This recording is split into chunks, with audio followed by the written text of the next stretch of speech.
So obviously a lot has occurred in the time Yeah. frame where I asked you to come on, especially for like Russian politics, I guess, which we can touch on, as well as Yeah. we were just watching Joe Brandon talk about how Alexei Navalny's death is a result of Putin and his thugs, he said, taking a strong stance against Vladimir Yeah. Putin.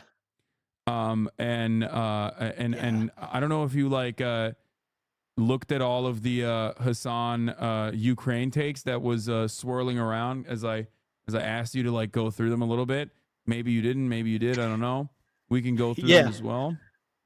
Yeah. Um, Yeah, I looked through it a bit and looked at some of the responses and that kind of thing. So I have a general idea, I think, yeah. of what's going on. So you Yeah. are. Do you mind giving a little bit of your background to those in the audience that might not be familiar with your work? Because I feel like while you are also a dirty little lefty, I feel like your opinion on Ukraine Yeah. is shaped by your experience with Ukraine. You lived there, right? Yeah. Yeah. You lived there for. Yeah. I lived I lived there between 2017 and about 2018. And I was just teaching there. I went out there to teach English. I've also lived in Russia. Lived in Moscow for a little bit. Um, and besides that, I have some academic background in Russia. I'm a member of the Association for Slavic, East European, and Eurasian Studies. Um, I would say this is kind of like my geopolitical field, or as close as it comes. But yeah, I've been to both countries and been sort of all over Ukraine, traveled all over the place, and feel like I have a pretty good handle on what's going on there. Okay, perfect. On that note, I think that there was. I feel like in the Russian invasion of Ukraine, there were a Yeah, lot of people who took L's, myself included, in terms of like reading the situation and thinking that I had this like famous tweet that everybody keeps always bringing up, where I said that Putin is a bad person and not a mad person, and that yeah, he would never be able to permanently annex a country with 44 million people that has a national project of like being not a part of Russia, which is albeit reductive terms, but I think that I still stand by the second part of that. But yeah, this was the reason why I was very uh, uh, callous in my yeah, analysis, alongside many of our friends, our mutuals, like the Chapo boys as well, saying that Russia will never invade Ukraine. You guys are fucking going crazy over that kind of thing. And yeah, you had I guess you had a slight difference in perspective yeah. at that time. Maybe get considering your background, and I wanted to hear, like, I wanted to get started on that part. Like, I Yeah, wanted to go all the way back to, I guess, square four. Wouldn't say yeah, it's square yeah. one, but Yeah. So, I mean, I think a lot of this relitigation of the invasion and who got it right and who got it wrong was silly because, the fact is the people who got it right, it's not like they had some kind of access to intelligence of what was actually going on at the battlefront or anything like that. They just believed people who we didn't believe, or who a lot of folks on the left didn't believe. yeah, like the So State it Department. yeah, and so it's silly to kind of, say, well, I guessed right, and sort of position yourself as Yeah, having credibility besides that. And I also think that people were very justifiably skeptical of what was going on. The fact is that, yeah, Putin had troops at the border, but they've had troops at the border for, since 2014. This has been an ongoing situation, and for most of the time, Putin had not invaded. Um, so I thought that it's always possible that it's going to flare up again. I was out in Kharkiv and I could hear gunshots when I was there, and this was all the way back in like 2018. Um, so it's not like this battle it has just now started. This war has been going on for a long time. But I guess the reason that I got it right was probably just knowing that it was entirely possible. They're already in Donetsk. They're already in Crimea. There's no real reason for him not to. And Putin's game, like he's done the same thing in Georgia, where he sort of tests the boundaries sometimes of what the rest of the world will allow. And historically, he's only sort of gone like an inch at a time forward and then moved back. So I was expecting something more like that. Nobody I know was actually expecting a assault on Kiev. That that is still shocking to Yeah. me. And I think that people who say that they did expect it are really underappreciating what a crazy move that was. Yeah. This is an assault on one of the oldest capitals of Europe. I'm convinced that if it had kept up and if it looked like there was any serious question of Kiev toppling, I don't know that the US would have gotten involved, but I think it's entirely possible that you would have seen a much stronger response coming out of Europe, just because that's a nuts thing to happen. Yeah. And is such a gamble. Like it's such a gamble for Putin to do that. It didn't make sense to me. Can I Um, ask you a question? yeah. Yeah. My assessment is even now that I think Putin underestimated the anti-air defenses that Ukraine would have, Yeah. and Yeah. that greatly limited its like potential air superiority. And Yeah. I think that that was like a major. I think that that was a major issue in like not being able to conduct this in air quotes special military operation in the Yeah. ways that they thought they could, and now they're in this like weird stalemate in Yeah. eastern Ukraine. I think that's pretty accurate. As I understand it, Putin got some pretty bad intelligence before coming into Ukraine, and that was the big part of it.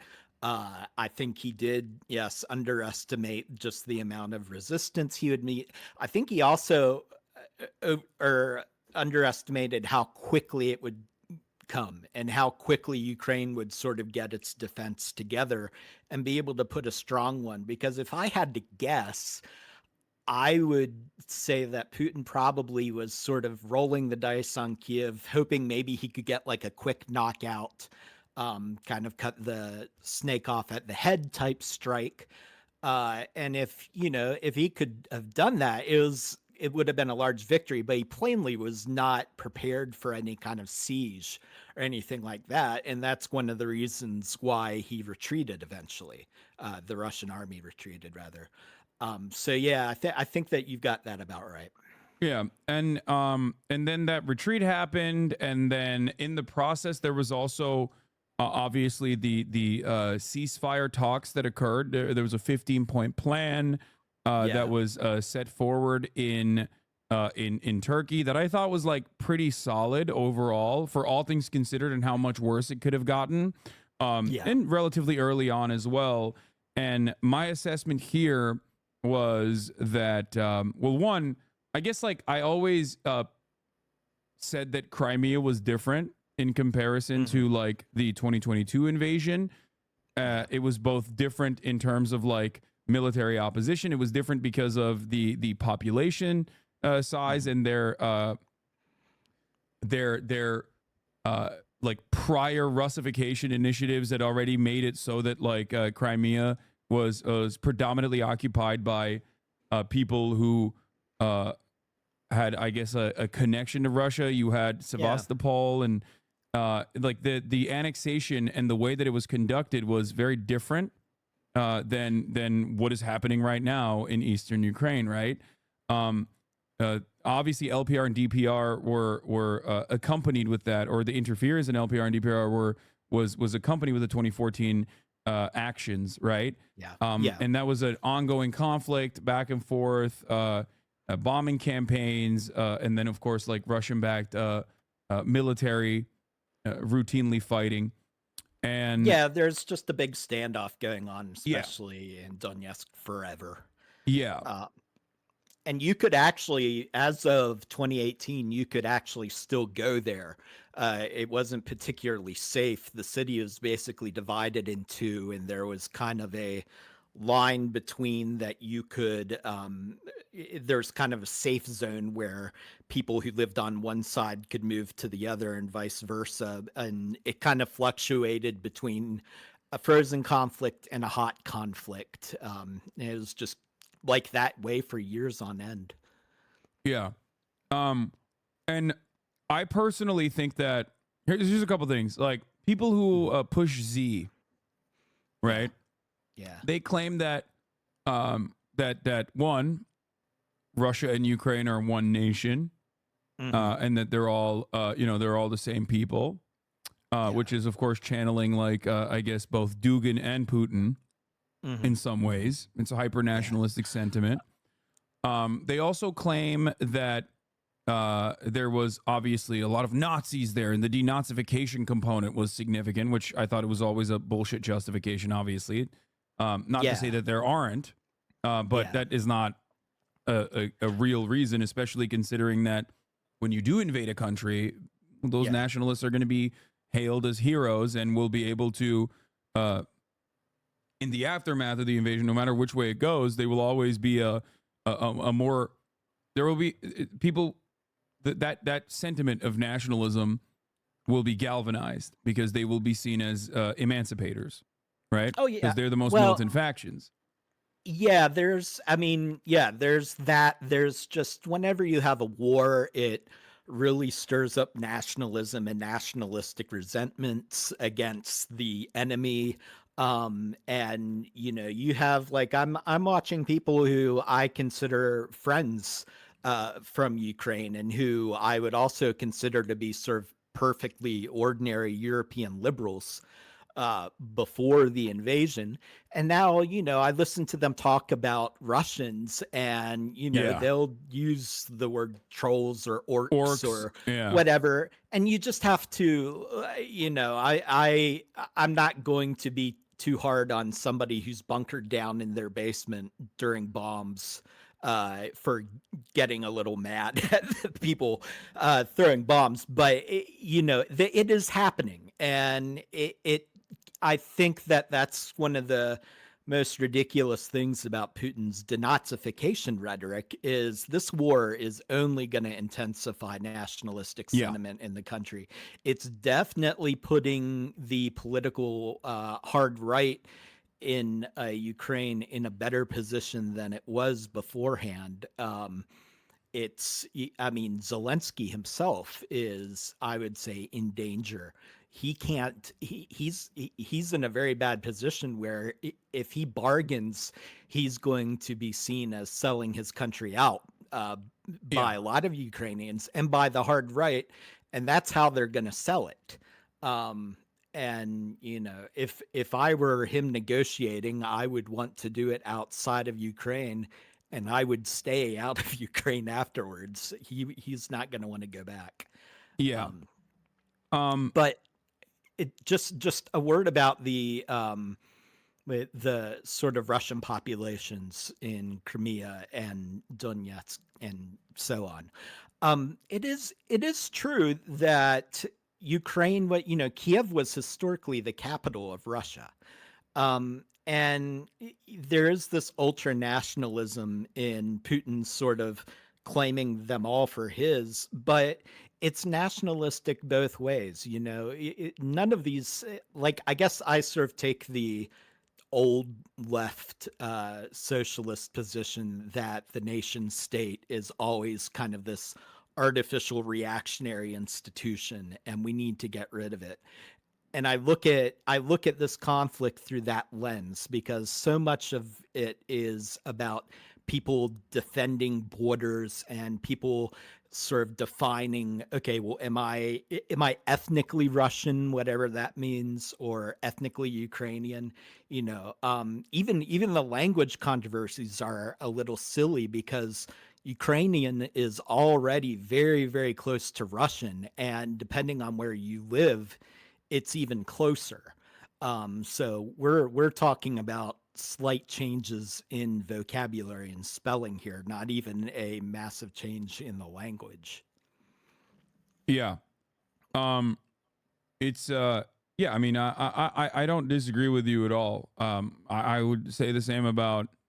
I mean, it's even closer from where I'm standing between like the similarities between Armenians and Turks or Greeks and Turks, Yeah, especially because like at least Armenians and Greeks are, they're Christian, whereas yeah, like the Turkish nation is predominantly Muslim. But yeah. overall, like the people look the same. There's obviously a different language there too, but like the people look the fucking same. The food is the same. The architecture Mhm. is the same. The culture is pretty much the same, and yet there's like thousands of years of conflict.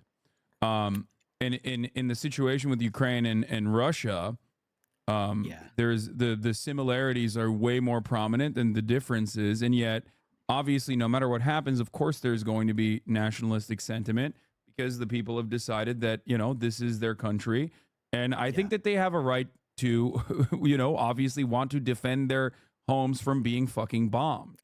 yeah, yeah. Um, Absolutely, absolutely. so um the reason why I brought up the pushing Z conspiracists is specifically because of like how off base I think they are with respect to like how the invasion has gone thus far and what the outcomes have been for Russia, right? Oh yeah, Um, yeah, because like I think it's just copium to look at the situation and be like, no, this has been a phenomenal achievement. Like Ukraine will never join NATO now. I am a firm believer that the Western forces sold Ukraine down the line because they never genuinely were going to ever. I don't believe that they were ever going to let Ukraine into NATO, yeah, um, yeah. and that was just simply a thing that they dangled in front of Ukraine, um, Oh yeah, absolutely. I and mean, a similar opinion that I have, and I wanted to hear your take on this. I think exists within like the Turkish the peace plan or the ceasefire negotiations that took place in Turkey.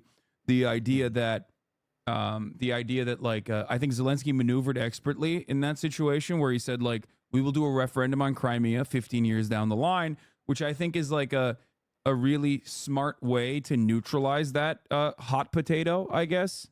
Yeah, Saying yeah, like, of course we're gonna have a referendum. We're a democracy after all, which like should be should at least like quiet down more reactionary parts of the country that would have genuinely attacked him with nationalistic sentiment about like every inch of land being brought back into Ukraine, no matter how no matter what the cost of that would look like or whether it was even possible or not. And I think that yeah, um, I think that uh, that kind of fell apart, at least according to uh, reports at the time, with the additional confidence that was given to Zelensky and maybe internal pressure as well, but definitely additional confidence given to Zelensky by Boris Johnson visiting Ukraine. Am I overestimating Boris Johnson here and like what that meant for or what that decision was as far as like Western forces saying we're backing you the entire way? yeah. Do you think that that actually did play a role? Well, I think yeah, I saw one guy complaining about your take on that. And what I would respond to that is, ultimately, we really don't know what he said or what kind of pressure he put. We can sit here and do a lot of speculation, conjecture, and but there's no way to know about that for sure. That said, I think like the big thing that we're doing right now is, we are dangling the prospect of military aid in front of them, and not just what we're giving, but of potentially ramping it up. Um and when you actually think about the degree of intervention that it would take to root Russians out of their positions where they're already entrenched, to do stuff to get them out of Crimea, to block off the borders. You need to do a lot of air control, and you need to do a lot of Black Sea control. Um, it's just utterly implausible that we're ever going to make that kind of commitment. But that is more or less how Ukraine is often defining victory now, is, not giving up an inch of soil, and Russia just kicked out completely. So there's something not connecting here. And I think that I actually tweeted this out yesterday. I think that hawks who want intervention, even if you want intervention, you have to start being honest about the fact that if the US just is not going to make that level of commitment. Yeah. It's not on the table. Like I think that realistically we would have to have NATO troops on the ground, because their big deficit right now is just manpower. Yeah. Um, That's the major problem, I think, at this point, yeah, is not even necessarily like the amount of weapons or munitions, which certainly is an issue still, obviously. yeah, But the major issue is that there's just not enough people to yeah. hold back. Um, And so they're trying to solve this problem with conscription, which has actually been going on for, almost really since the beginning of the war. Though it wasn't reported much, but like at the very beginning, when Ukrainian men were trying to get out of the country, you would often get caught at the trains at the border and turned back. And I knew men who were just like hiding in Kiev. um, I have another friend right now who has been living in a European country. I'm not going to say which one, because honestly, I don't want people trying to track them down. Um, but I have a friend who's been living in a European country for a while. She has a kid. Her kid has only seen her father for the first month of his life, and it's approaching 2 years now. The husband is hiding in Ukraine, can't get out, but doesn't want to fight. This woman's brother is also hiding in Ukraine, doesn't want to fight. And it's not like they side with the Russians or anything like that. They just don't want to die, which is completely understandable. But this is a problem that we are creating directly. And you see, like, Americans online defending conscription of Ukrainians who don't want in this war. And it's just the most horrifying thing to me. Like, they don't want to go fight. yeah, They can exactly. join the Like, Foreign Legion. It's like, it's not, you don't have to be you don't have to like yeah, actively be an active duty service member. You can go and join. I know people on this very platform that have done that. yeah. Um, I mean, fucking what? Robert F. Kennedy's son did it, didn't he? Like, I think. Yeah. Well, this So, has always been, it's funny because this has always been an anti-war line, is, calling people chicken hawks and saying, well, go ahead and join. And sort of the subtext there is nobody is going to join a war like this. Historically, just because it was actually pretty hard. But the strange thing about this war is it's really unusually easy for American civilians to get involved. Like, you yeah, don't have to have certain kinds of background. You're just flying over to sort of the edge of Europe, so you're not like yeah. You going go to into the Poland. jungles of Vietnam. Yeah, Yeah, you can literally go to Poland, take a fucking yeah, train into Ukraine, and join the Foreign Legion. And yeah, I welcome all of the people who are like, no, this war should continue, to go and yeah, do that thing, to go and do that and fight. It's a just cause, for first and foremost. I've been very yeah. clear on my position, even though obviously, like, I have a very sizable leftist community online, and there are definitely disagreements on that front. I do personally think that it is a just cause, that Ukraine has every right to defend itself Oh yeah. from an invasion of a foreign Yeah. nation. Yeah, I think that, if you're a Ukrainian and you want to make that decision, you of course have every right to do that. I think that it's a very distinct question as to whether we should be sending weapons over there, or what kind of aid we should be sending.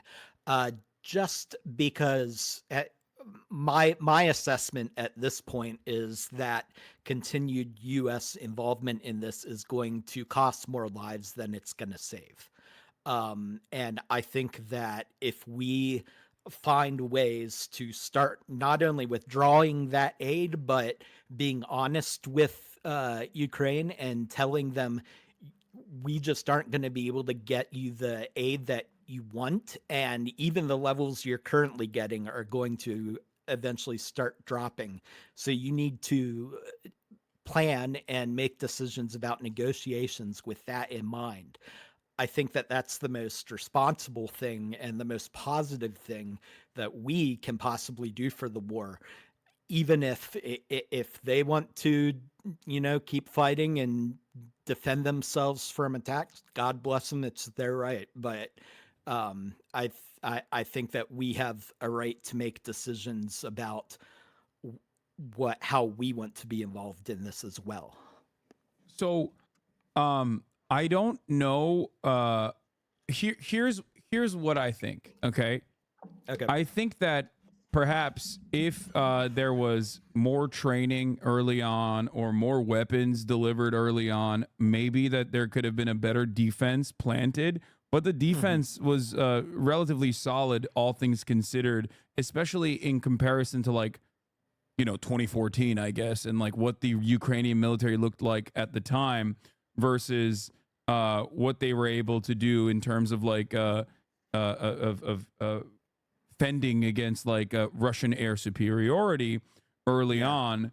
And I like maybe there's a different timeline where like if the aid wasn't so trickled that from a pure military position, like there could have been even more leverage on the Ukrainian side. I don't know. I don't know how that would work because I feel like you still run into the problem of like running out of people. I remember reading an assessment from this dude named Snake. I think he's like some Ukrainian combat guy who was talking about how like it doesn't matter if there's one Russian guy sitting at a position.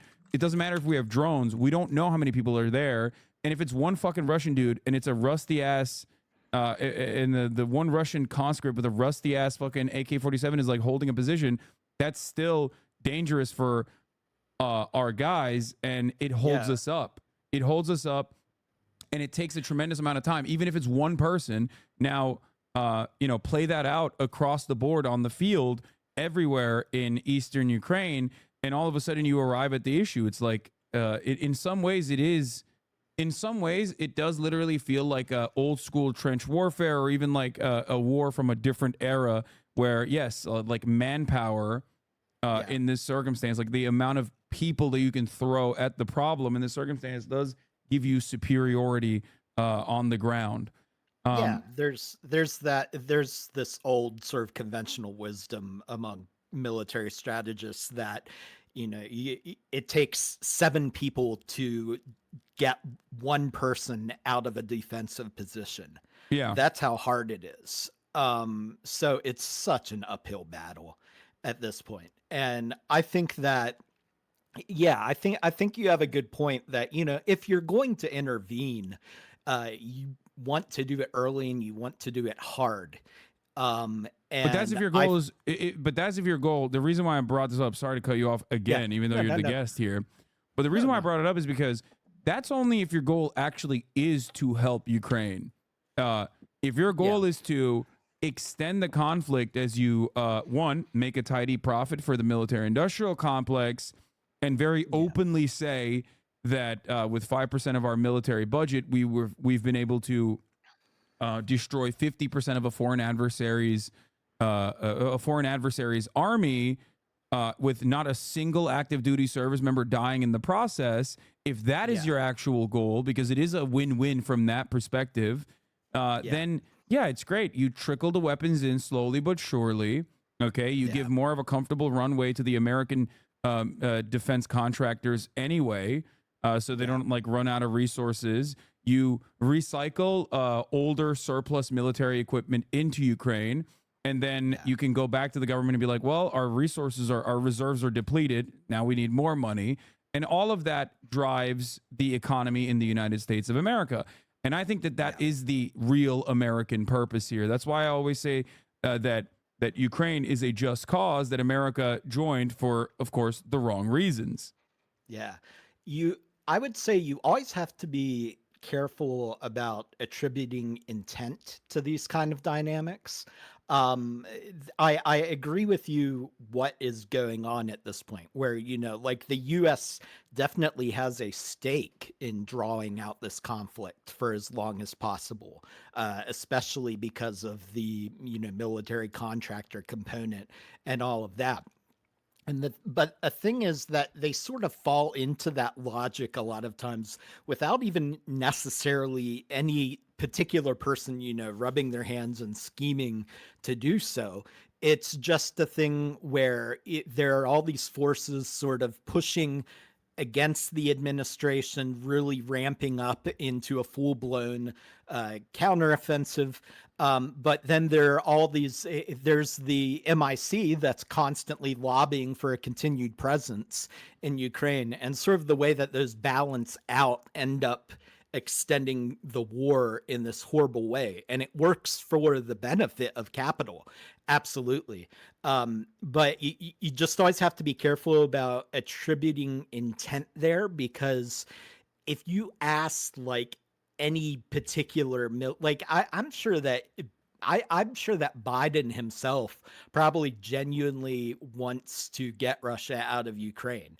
I think that he's probably thinking about it that way, and that whether he's actually willing to do what it takes, and whether he's being responsible about it, and whether he has bad incentives pushing him into a bad course of action, that's a different story. But there are like a lot of true believers in this cause out there who really are convinced that they're sort of fighting this World War III against Russian fascism. Um, and so, which is all to say that I think early on in the war, if you had actually been able to make the case, hit them hard and fast immediately, I think that a lot of people in the administration would have actually bought that. In fact, we know from some of the reporting that a lot of people in the Biden administration were pushing for a much stronger response. And it was actually Biden who was a bit of a force of restraint at first. And I think that's probably kind of his role here still.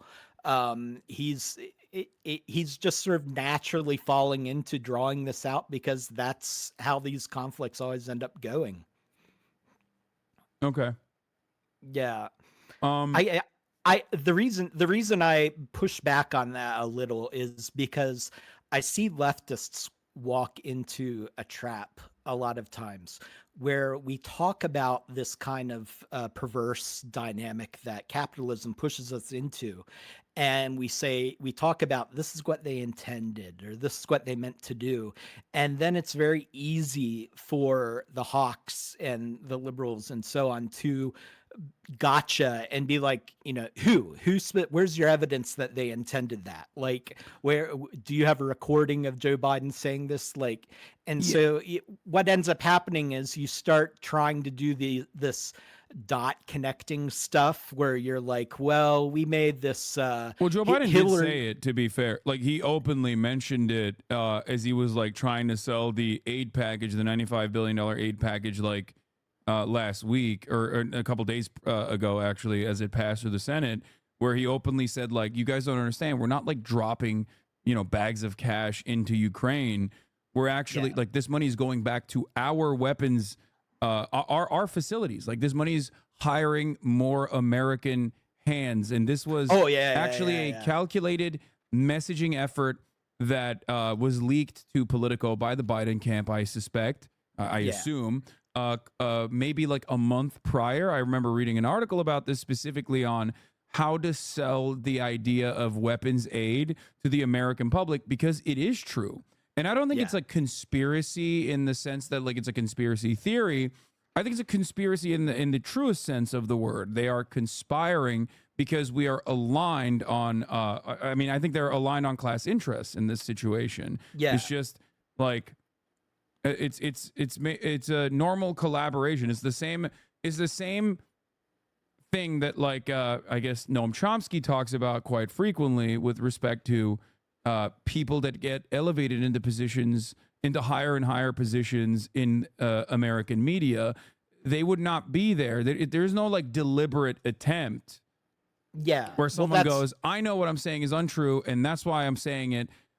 It's more, or someone gave me orders to say these things. It's not a conspiracy theory in that sense. It's more so they do genuinely believe it, and their interests yeah. do align, Yeah. and therefore, Yeah. they advocate for these things. I think we're agreeing.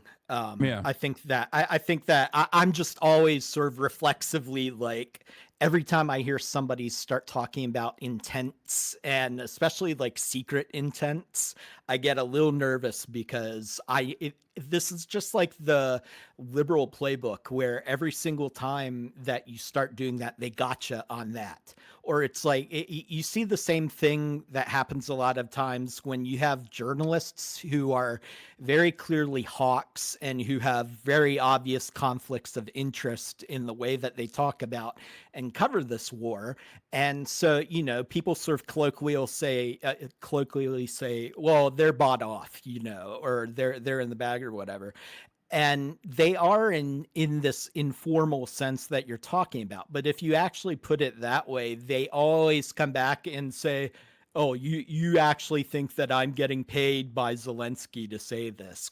Where's your proof? They do yeah. that kind of stuff But I all the mean, time. it's It's not Zelensky. It's obnoxious. in many Yeah. instances is like directly Raytheon. You have a Yeah. former Yeah. general go on CNN and do a Yeah. PowerPoint presentation on High Mars, Yeah. and very openly you look at their background, and they're just straight up like they're doing lobbying for Raytheon actively while they're live on Yeah. TV, talking about their perspective on the war as though it's like as though they have no other nefarious secondary reason for saying the things that they are saying.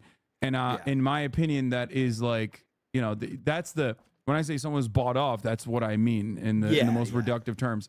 Yeah. Regardless, though, Yeah. like I said, it's the entire system is designed in this way. Whether it's Ukraine, whether it's Taiwan, whether it's Israel or anywhere else where America is involved in the affairs of another country, involving itself or greatly accelerating tensions, trying to start conflict. It's all it's all at the behest of the profit margins for weapons, for defense contractors in general. Yeah.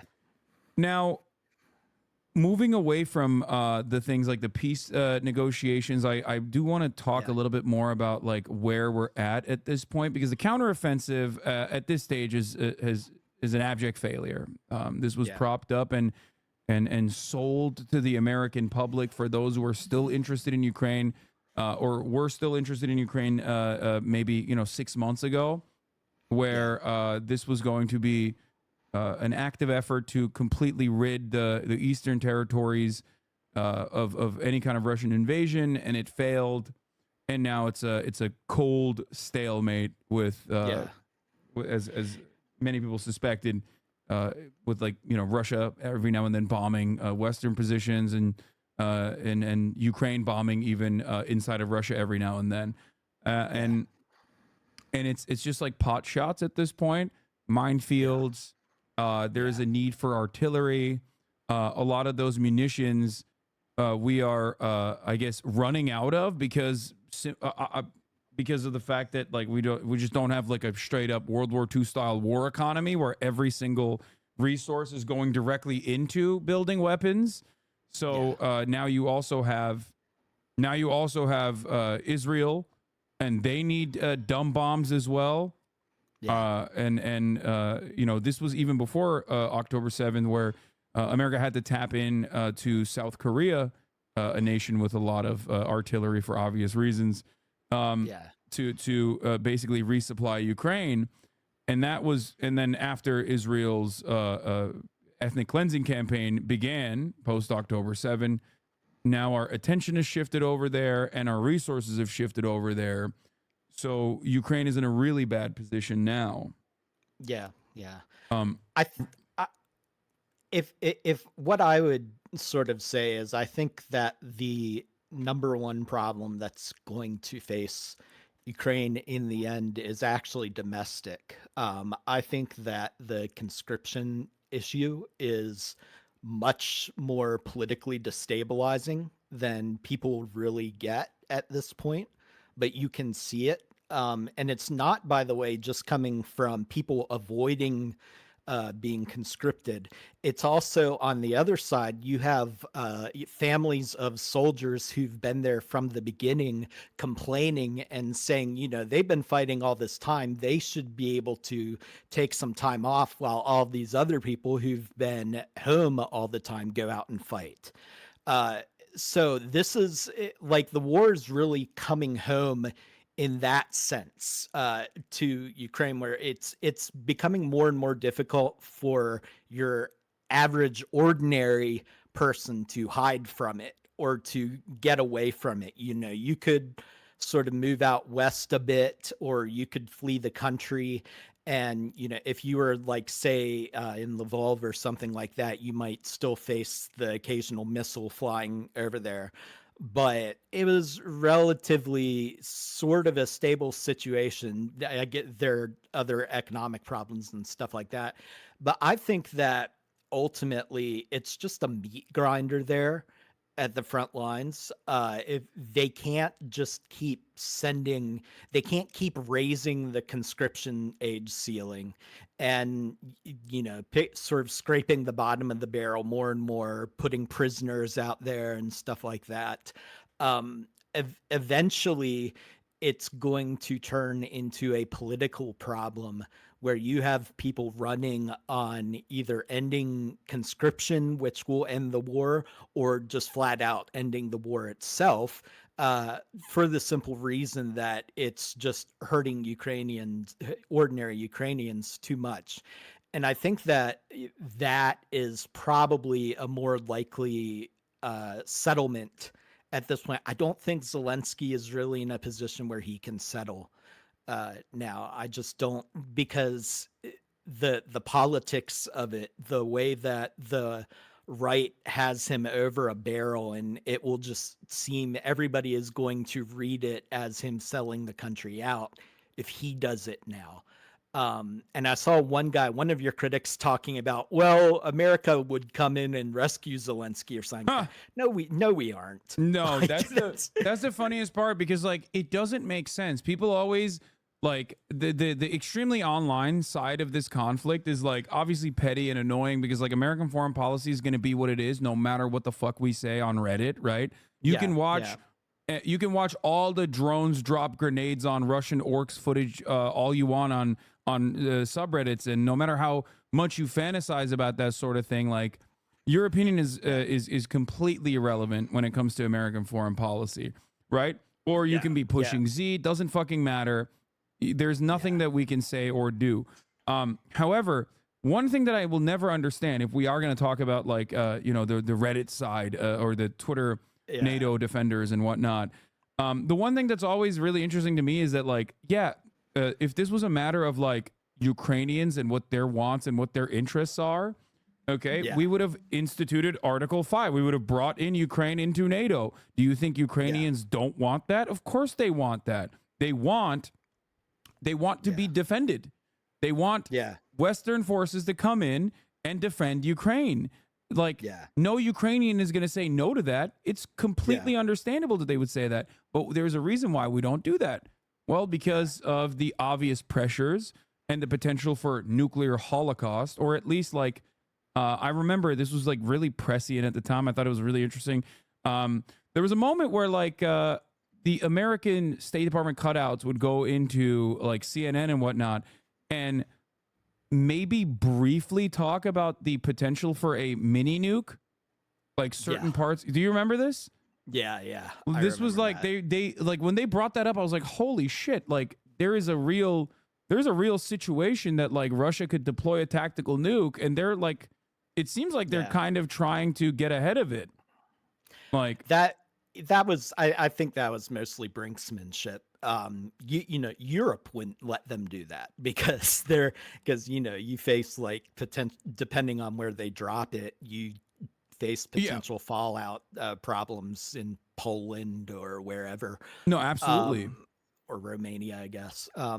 But the yeah, I thought that was mostly just sort of posturing and brinksmanship, and just especially like a lot of the sort of the NAFO guys and a lot of these folks really do not have they're out of touch with what the Biden administration is actually doing and what they want, because you can see like they're talking, we want a full-on invasion, and we want to like some of them will actually start talking about going into Moscow and overthrowing Putin and doing stuff like that. And it's just like the administration is nowhere near that. Or like, remember, the counteroffensive, and they were extremely bullish on that. And then afterwards, you find out that the administration was like, we have our doubts. We don't think this is going to work. Um, so yeah, I'm always very, very skeptical. I guess it depends on who they actually have talking. It's one thing for somebody actually in the Pentagon right now, or an administration official or someone like that, to be making those statements. But when it's just like some random ex-Pentagon guy who's gone into private contracting or decided he wants to become an influencer or whatever, that's when I start becoming skeptical of those kind of statements. Yeah.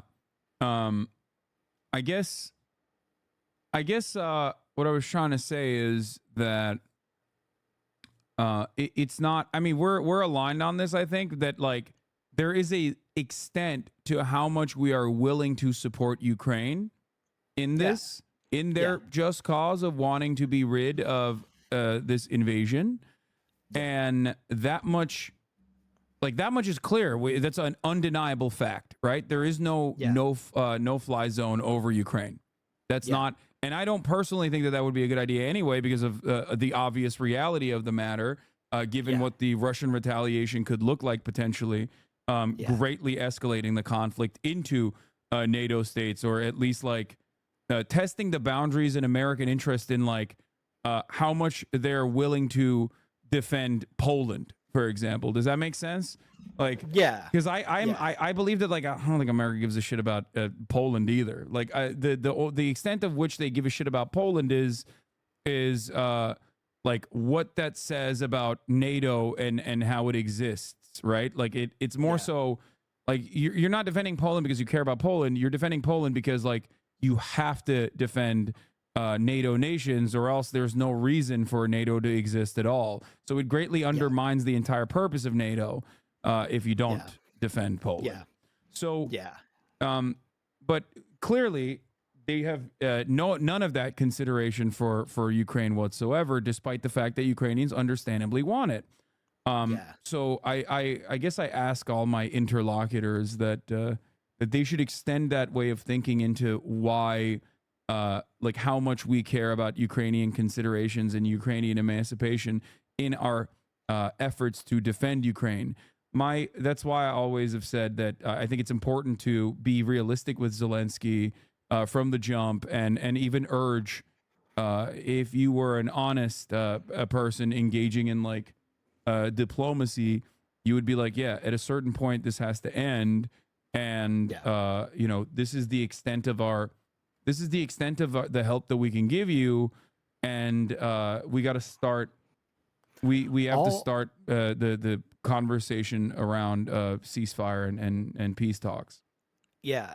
All you have to do is look at what Zelensky's asks have been, like what kind of aid he wants in sort of an ideal scenario, and compare that to what we're actually giving him. And it's never that. We never really come anywhere near what he's asking for. And these are kind of these are his baseline, like minimum. This is not even, he still talks about this as if he can win this war just with Ukrainian ground troops and stuff like that. And I don't think that that's even viable anymore. So I don't think that even he is being all that realistic about what it would take. But even by his standards, we aren't coming anywhere close to it. And I think that this is sort of the winning argument about this, because you can bypass all of these questions about should we be helping them, and what's sort of the just course of action for the US to take in terms of sending them weapons. You can get around that once you acknowledge the reality of what's going on. And once you get past that and say, hey, but that's not what's going to happen. So acknowledging that, what is your second best outcome here? What's your damage control approach to this situation on the assumption that we aren't going to give them enough aid to win? Yeah.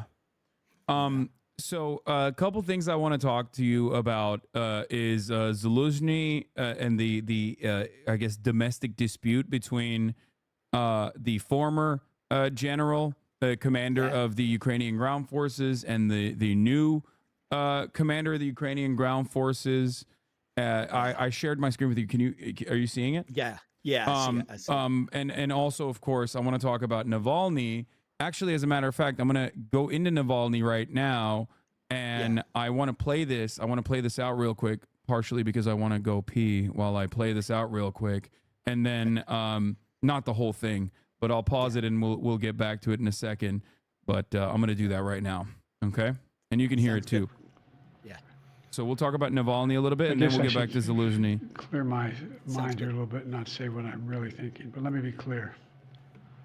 This is an outrageous thing for a president to say. I can't fathom.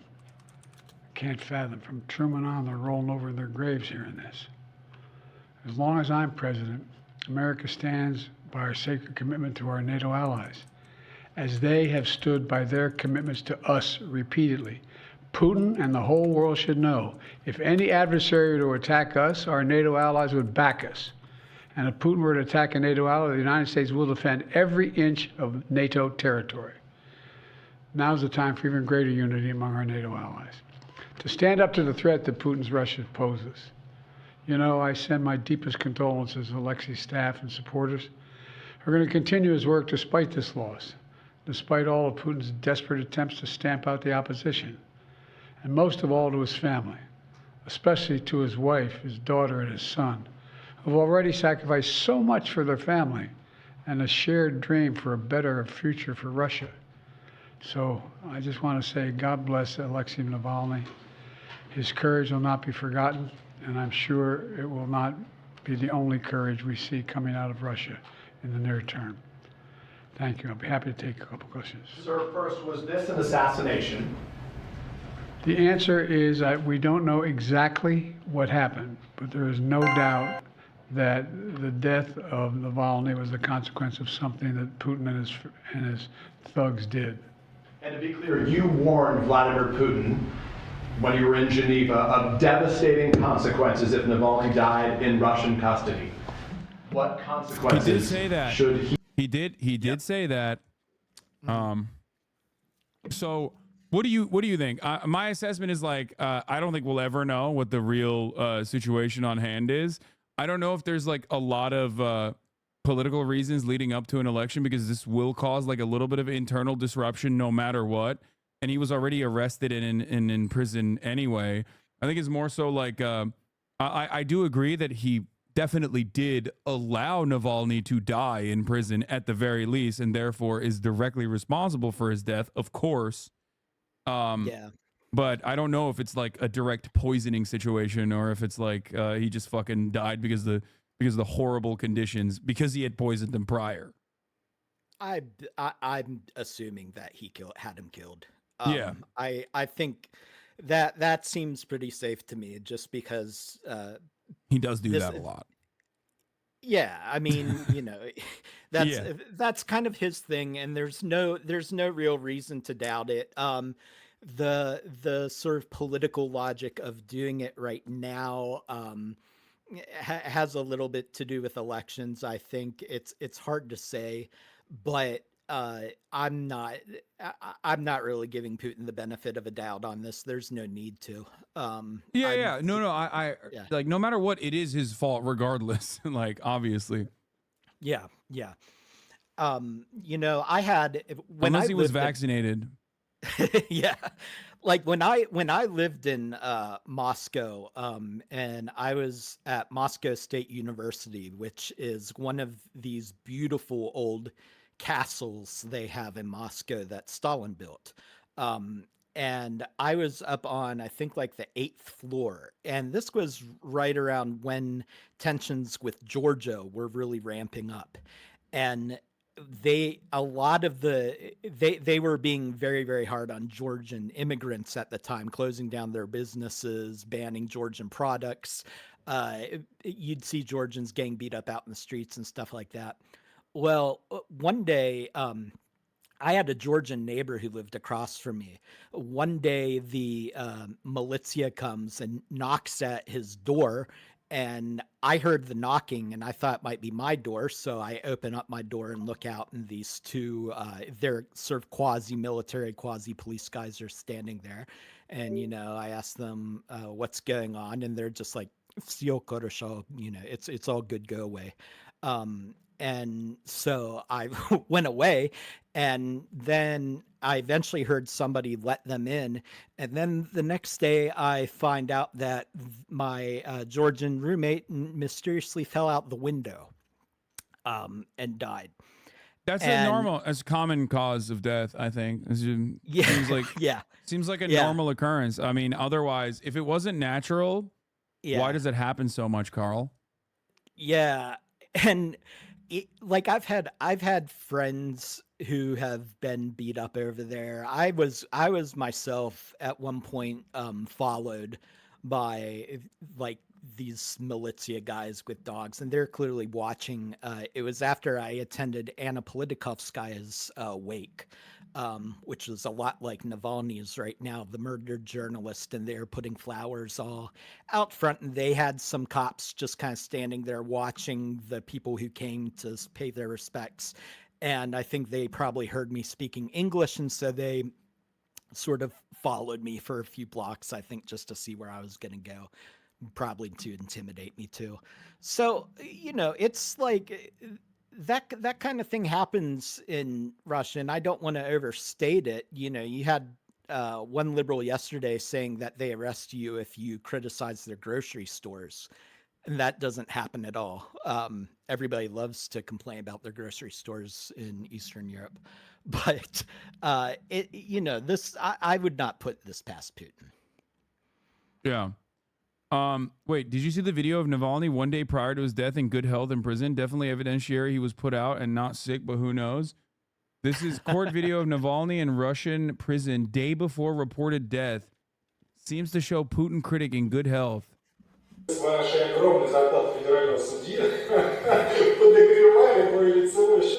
First of all, I like that they're saying he seems to be in good health.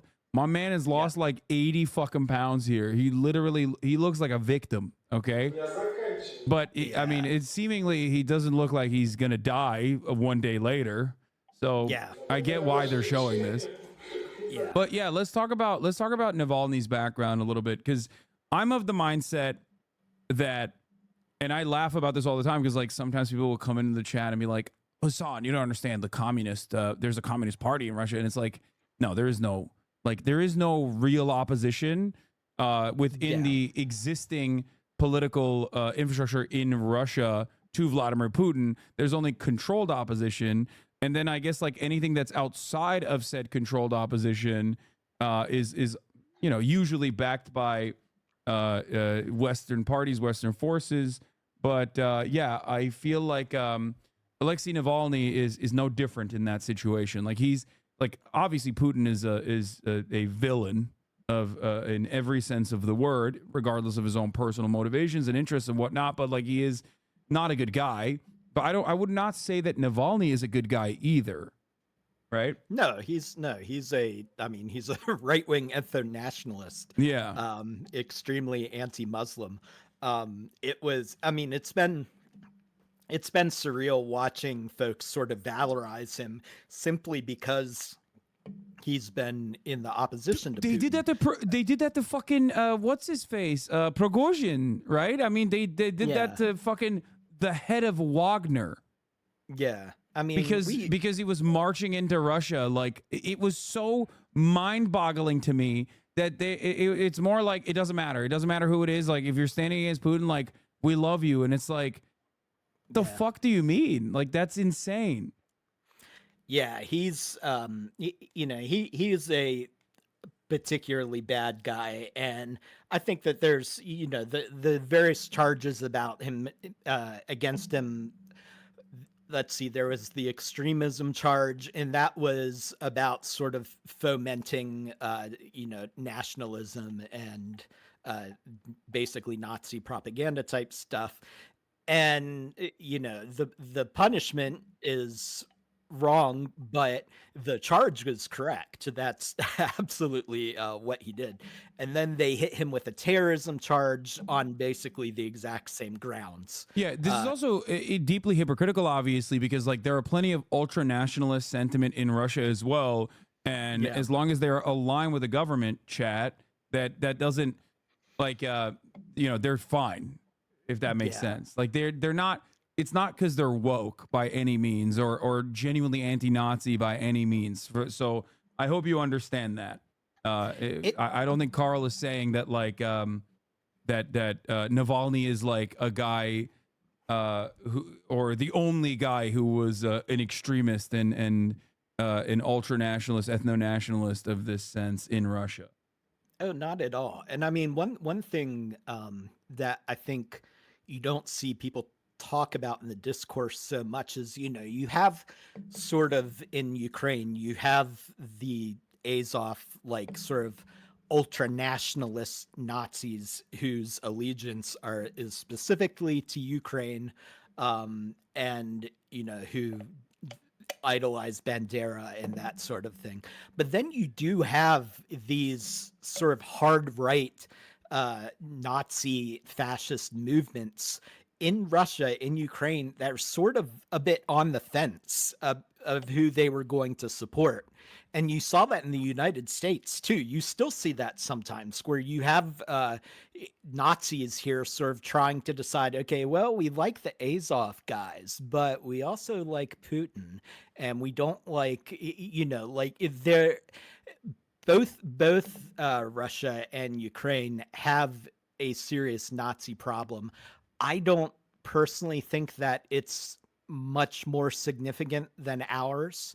I think the only real difference is that if the Nazis get in power in the US, like if say Trump takes power, our institutions have been pretty resilient and capable of handling him. If you have a hardline, some Azov guy who gets swept into power because of his popularity, he's associated with the war or whatever, in Ukraine, they don't have the kind of institutions there, the court system, that kind of thing, or the electoral institutions. They're capable of dealing with somebody like that. And in fact, Zelensky's responsible for destroying a lot of that because he's going around and banning parties. We're really moving back towards the sort of old inter-elite struggles that used to really define Ukrainian politics. And it's getting really, really factionalized between this hawkish side and then sort of the, I would say, moderate sort of European liberal, that's Zelensky's faction. I know that a lot of people understandably associate him with Azov and with the Nazis and so on, but that's really not his political faction. That's not where he's going to end up if there's a serious political breakdown. Yeah. And Zaluzhny, the Zaluzhny firing is a big part of that, because I think that a lot of that comes from the fact that Zaluzhny is just an extraordinarily popular figure in Ukraine, like war heroes often are, while Zelensky's popularity has been steadily falling. And I think that he sort of recognizes a political threat when he sees one and is probably trying to neutralize it, by putting somebody else in and taking him out of power. Uh, who knows how that's going to actually work, but I think that's probably what his actual logic is. What would you say about Zelensky's I guess like military prowess? If you wanna dive into that a little bit, like from what I understand, he was like a little bit more restrained about like what he thought was possible on the ground, in comparison to like Zelensky being a political figure, wanting to maintain his power, maintain his grip on power, or maybe even wanting to propagandize their position so that like people don't so that there aren't like domestic issues, right? Because like there's always a potential for domestic upheaval when people realize that like maybe the war isn't going in the way that that they thought it would be, right? Yeah. So It's, I guess sorry, go ahead. there's a long tradition of generals and people who are actually in the military having a more realistic assessment of what's going on in the ground and their chances than the political leadership. So that doesn't surprise me. I think it is like the one thing I do wonder about is if he gets political, if he actually becomes a political figure, maybe starts challenging Zelensky, is his line going to be, is he going to make a pivot towards saying Zelensky is a traitor and he's selling out Ukraine, he's not fighting to the last inch? Or is he going to take this more pragmatic, this war is lost and we need to defend Ukrainian lives and stuff like that? I'm really that's going to be a crucial question, I think, and it's very hard for me to sort of guess where he would go with that.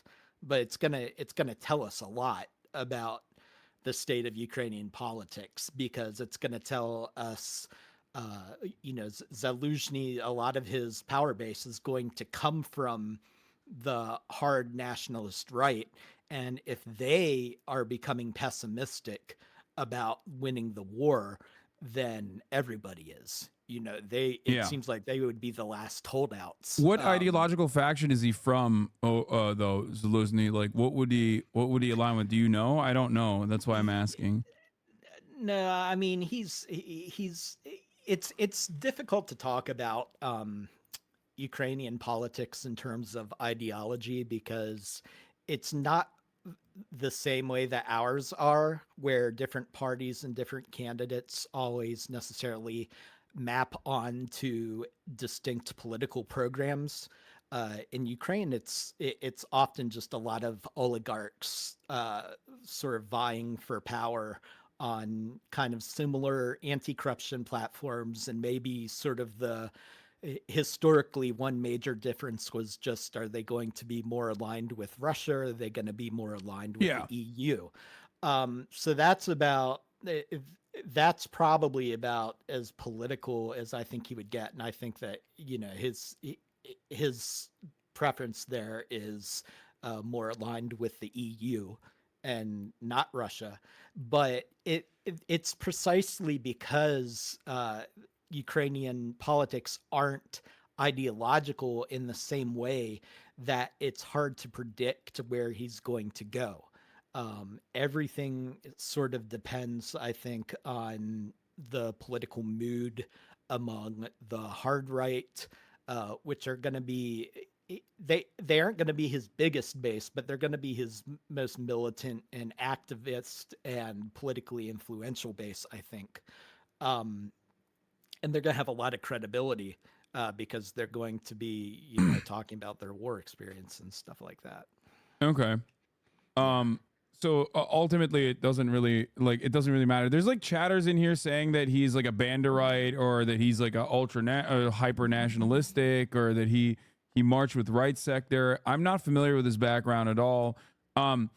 Do you mind diving into that a little bit, or is that too much of a hot potato? I want to know what your perspective on this is, because like I grew up in Turkey, okay? Yeah. And as someone who grew up in Turkey, like ultra nationalists play a very prominent, very significant role in Turkish politics. So oftentimes I am a bit more, I wouldn't say forgiving, but I don't have the same like American lens when it comes to when it comes down to like assessing nationalist figures, especially as like emancipatory figures. I get that like the average citizen could potentially be a part of a group like that without and still be like a normal person and not like an American Nazi, because there's no political representation for like the American Nazi Party, and most Americans are, I guess, like their position is that they are nationalist, like and we reaffirm that through every outlet, like the national anthem before the NFL games and things of that nature, like that creates like a normal fascistic center for every single American to like abide by without aligning themselves with like a significant ultra nationalist cause, right? Whereas in Europe and in European countries where there's like multiple parties, I feel like there's a more official role that people align with. So I guess the question for you is like, as far as Bandera, as far as nationalistic, as far as the prominence of nationalism, is this overstated, or is it seen as like a normal figure, or is it? Yeah, go ahead. So what I would say, I made the comparison to fascism in the US earlier. And I guess like what has happened, the way that I see this is that a lot of the folks who align themselves with Zaluzhny, a lot, him too. But Zaluzhny is actually a good example here, because I doubt that he is a Nazi in the sense of having this, Jewish people are parasites and the Aryan race is superior and all of that kind of stuff. The actual specific ideology that we associate historically with Nazism. But he is finding himself and deliberately aligning himself with Banderites. And like he posted a picture on Facebook recently of him with a prominent right sector guy. He's actually here it is. And with the old red and black flag in the background. And sort of the danger, there's kind of two dangers associated with Azov and with this Ukrainian nationalism in general that I see, which is that they end up like, if they were just sort of very gung-ho Ukrainians and into Ukrainian history and stuff like that, they would just be ordinary nationalists. But because they have associated themselves with Bandera and with this sort of historical struggle against the Soviet Union. The USSR, exactly. What that ends up doing is it sort of pushes them towards apologetics of the actual German Nazi Party, just because they will get hit with charges of sympathy for them, and they'll have to say, well, look, they're, the communists were just as bad, and they'll end up saying stuff like that. And so they become this force for Nazi apologetics, regardless of what they privately believe. And it goes back to the same principle, though. It's like when you are invaded, these figureheads they lend themselves so perfectly to building a nationalist mythos. And all of a sudden, even if you didn't give a fuck about Bandera, you're like, well, okay, these guys are saying that he's bad. And they're a continuation of the USSR, and they're invading my country. So maybe this Bandera guy has some good fucking ideas. And obviously, a lot of those ideas were, for those of you who don't fucking know in the chat, aligning with Nazis, killing Polish people, killing a shit ton of Jewish Ukrainians. And, even if you personally are not like, those were good things, you end up, I guess finding yourself in the same exact predicament that the Canadian Parliament found itself a couple months back, your anti-communist sentiment ends up causing you to align with out and about direct Nazis.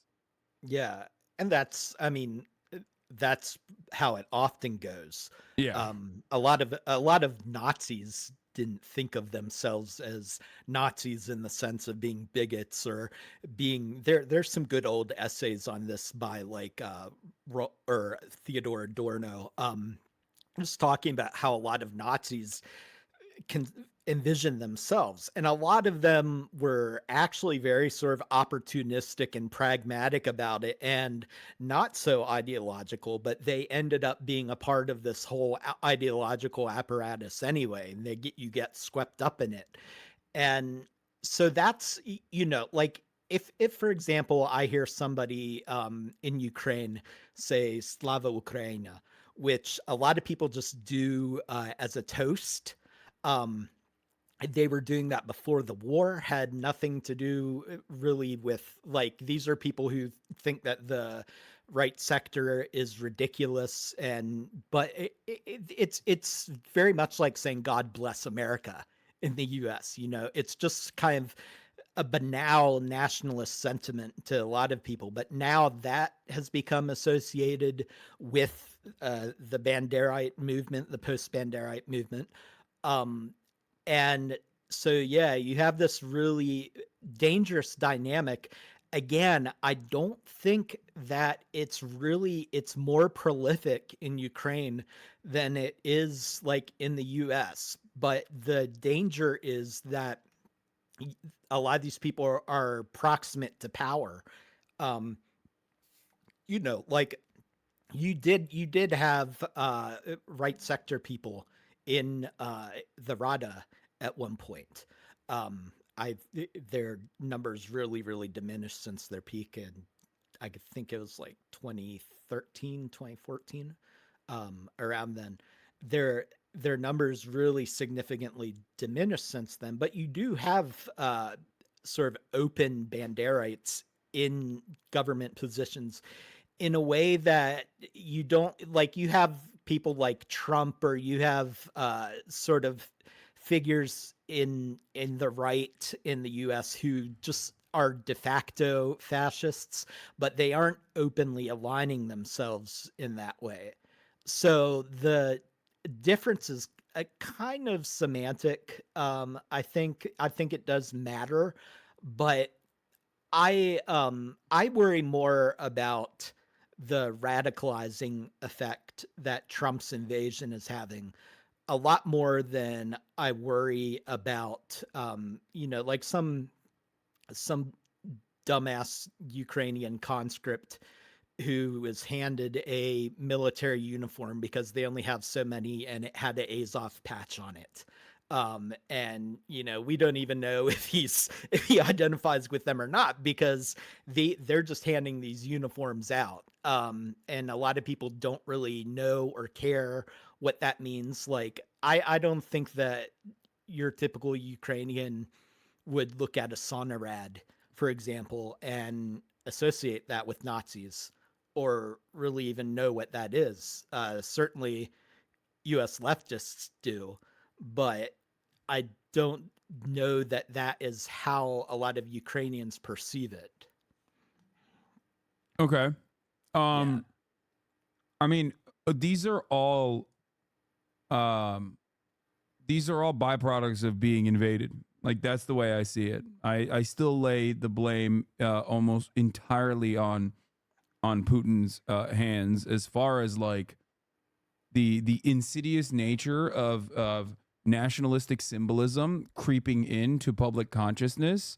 I do think that there is like a really scary secondary implication for such things. Yeah.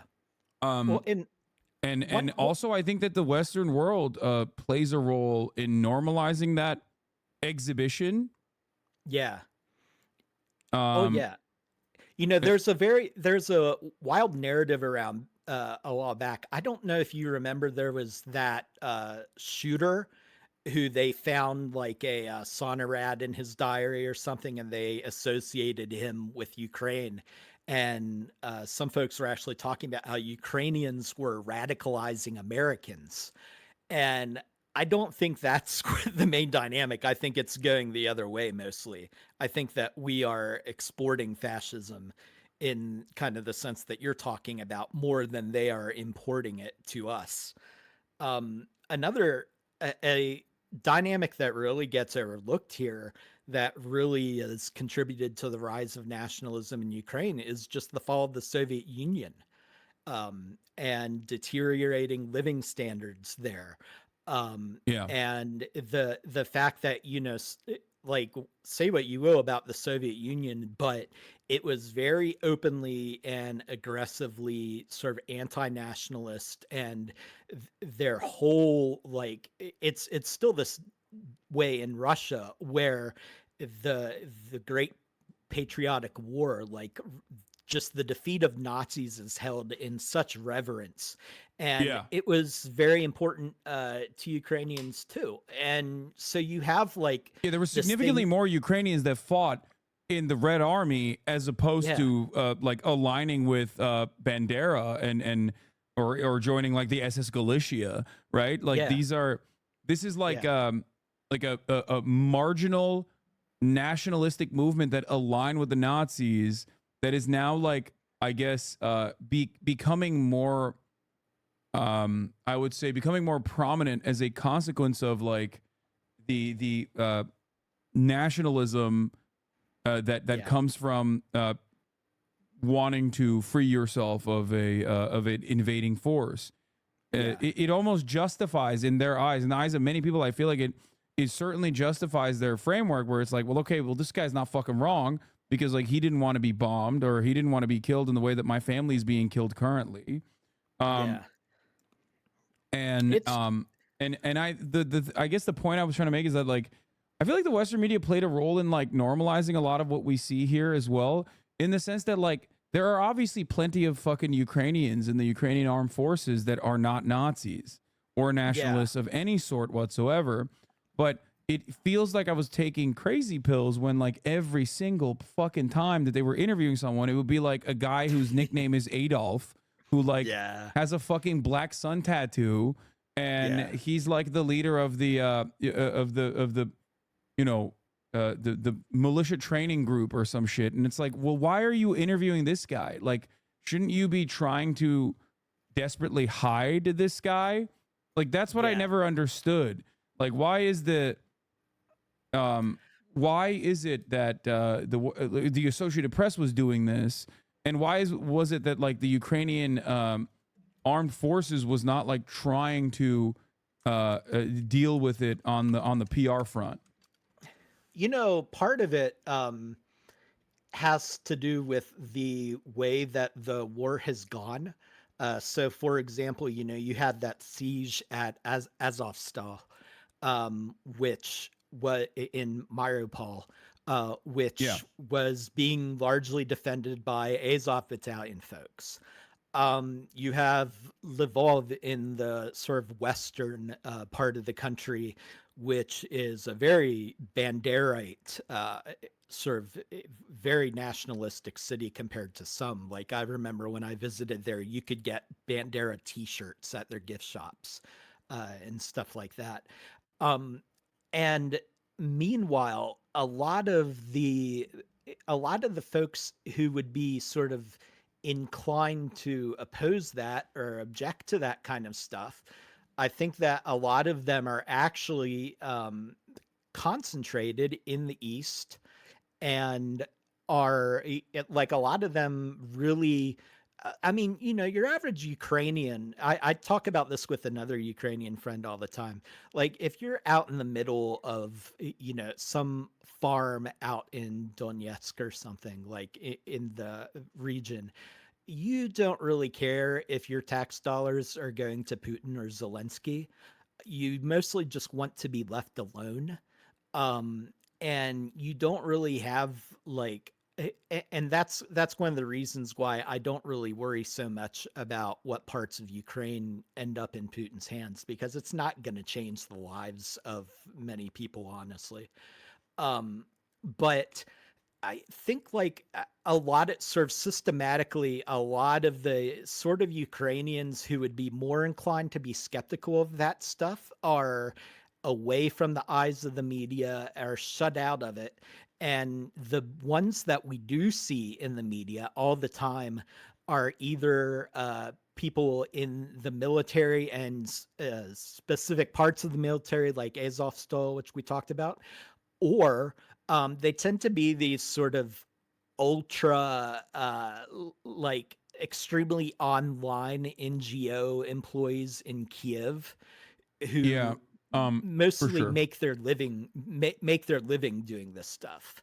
You know, they're getting paid to go on social media and attack Russia and defend Ukraine against charges of fascism and stuff like that. So I think there is a systematic bias, but it's still just it's still bizarre. Like it's an unforced PR error, right? Like if you're Zelensky, you don't need to be fighting this fight with the West at the same time. Put out your guys who aren't Nazis, like in your photo opportunities and stuff like that. Screen them out. Why are you making these mistakes?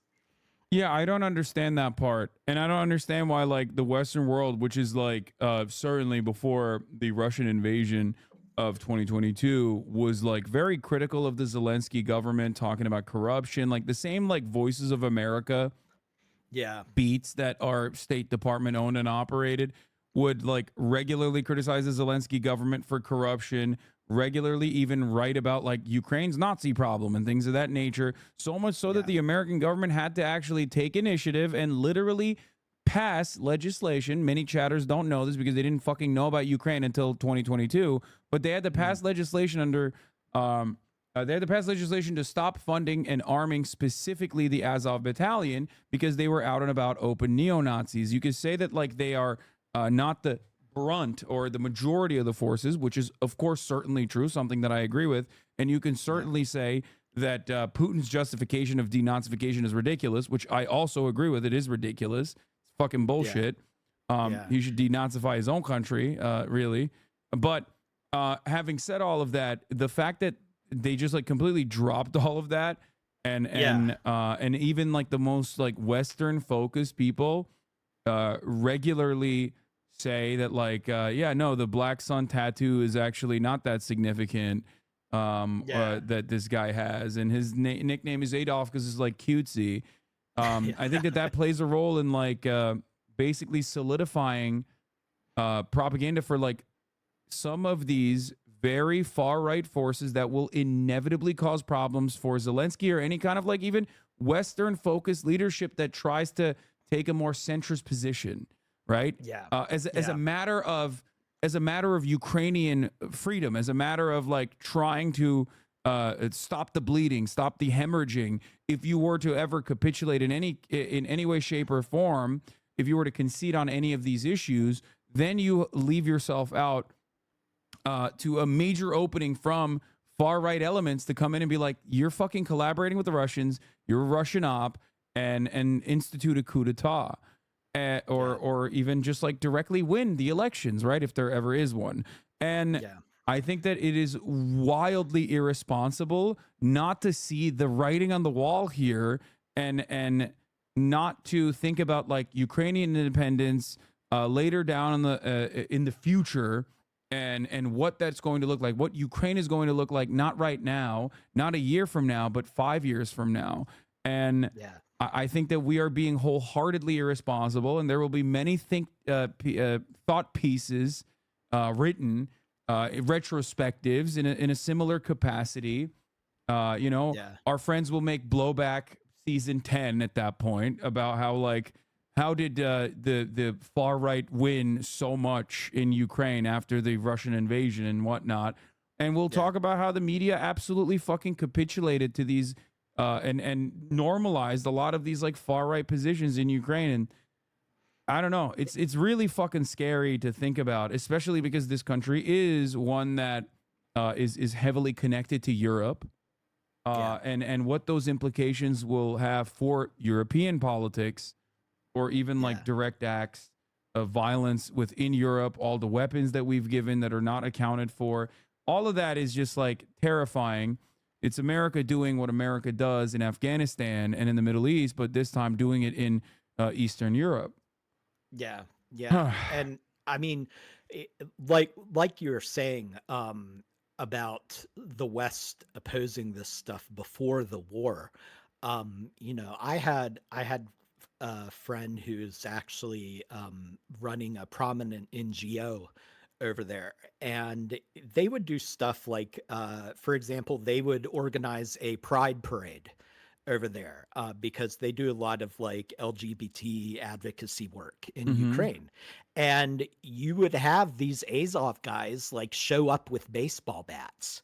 And so, you had people from the NGOs, and I actually went with them to one of them, just walking with them at the parade so that you could have numbers in case the Azov or the right sector guys tried to start something. And they were regarded as a menace by, certainly by people doing that kind of advocacy, by a lot of sort of the liberalizing, like really honestly Soros aligned NGOs and organizations over there. People whose whole mission is about anti-corruption and quote European values and neoliberalization and stuff like that. They actually saw the Nazi stuff as an impediment to their agenda. Yeah. But now you see that as soon as it becomes convenient, all of that resistance just evaporates. And that's one of the sort of problems with trying to change a country like Ukraine from the top down with these NGO liberalization initiatives is there's no base at the bottom really that you're reaching. And so all of the progress you're making is just totally artificial. It's consigned to like, the wealthiest upper like 20% of Kiev residents who all want to get a job at an NGO. So they go to all the events and meetings and stuff like that. Like those are the people that sort of these liberalizing organizations are really doing a lot for, but not for the rank and file that your common Ukrainian citizen. And that again was a role that communism really played, where it really improved the quality of life for a lot of people, guaranteed them a social safety net, which now we are gradually stripping away in the war. You have guys in the US right now, I forget which think tank he works for. There's a guy in the US warning about welfare queens in Ukraine, wrote a paper about this, where he thinks that they're going to have this problem of Ukrainians taking advantage of U.S. humanitarian aid, and that will disincentivize them from getting work. So he is arguing against just giving them basic humanitarian aid on those grounds, and absolutely sinister stuff. And that is the kind of stuff that does ruin lives and that does make people become desperate and turn to nationalism. So yeah, we're playing a major role in that as well. Absolutely. Ukraine is one of the first articles I wrote about Ukraine was back in 2014 when both Russia was trying to bring it into its customs union, its own trade union. The EU was trying to bring it into its own union. They were playing extremely hardball, and these were being, of course, driven by capital in both of their countries. And it was very clear that this was having a destabilizing effect on Ukraine. And what I wrote back then is, the most likely outcome here is that Ukraine is just going to be torn apart and shredded between these two reactionary forces that are just trying to monopolize it for themselves. And that's exactly what's happened. Yeah, it is devastating. I don't know where it will go. It does. I just know that it's not going to be good, and it's not good so far, and it's not going to get any better. It seems anytime soon. So we'll see The what only happens. Yeah, the only sort of good outcome I can possibly imagine here is if Zelensky were to just have some kind of revelation and do something truly heroic and go to the negotiating table, risking his own life to do it because of the potential reaction. He is really the figure who is in a position to possibly bring a peace to Ukraine before the right brings its own peace to Ukraine. And we aren't going to like it when that happens. Yeah. Um. So I guess there's the other side of this bargain. One thing I do want to talk to you about before I let you go, because I've had you here for an hour now, Yeah. is Vladimir Putin. And Yeah. Vladimir Putin, right? He just did a almost 3 hour long interview with Tucker Carlson, and he spent the first 40 minutes of that 3 hour interview talking a whole bunch about how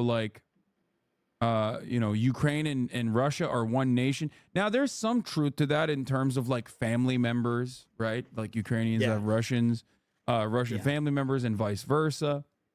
Okay, similar language, all this stuff.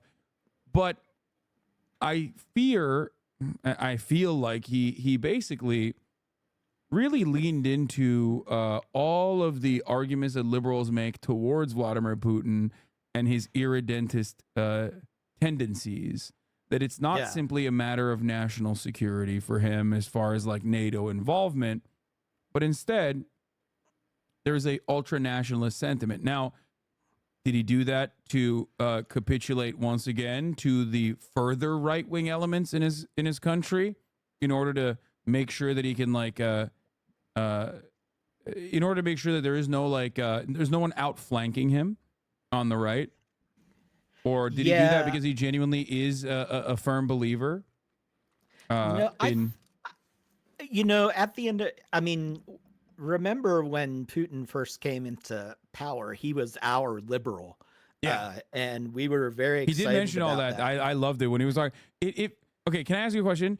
Do you Yeah. feel like, I felt like that entire interview, Vladimir Putin, obviously he's not known for his honesty, but I felt like he was basically trying to be like, why won't you make me your Israel? Like, Yeah. we're a bourgeois country. Like, we're not a communist country. Why can't Yeah. we be your Israel? Is what it felt like he was saying that, or at least like in his development, like post dissolution, he positioned himself as though he was desperately trying to, not desperately, but like trying to make these attempts over and over again with American leadership. Yeah, part of the problem here is that Putin is at the end of the day, at this point, he's not a communist, and he'll talk about the fall of the Soviet Union being the greatest disaster of 20th century, but not because of it represented the fall of communism. It was because it represented the end of Russian greatness, basically. Yes. Oh, 100%. They don't. I mean, he's like ideologically, obviously, not aligned with communism whatsoever. And I think that like a lot of Russian boomers, like people here in the Western world, I think mistake that when they read into like what people say about like, oh, the USSR was great. Like when they hear like boomers say stuff like that, they mistake that for like genuine enthusiasm towards socialism. And maybe there is some, for social safety nets and whatnot, especially because of what came after immediately in the dissolution. But in many respects, it's more so about Russian empire, well, like not an empire, but like Russia being a global hegemonic power, the USSR being like a powerful nation, a regional leader that was like duking it out with America directly.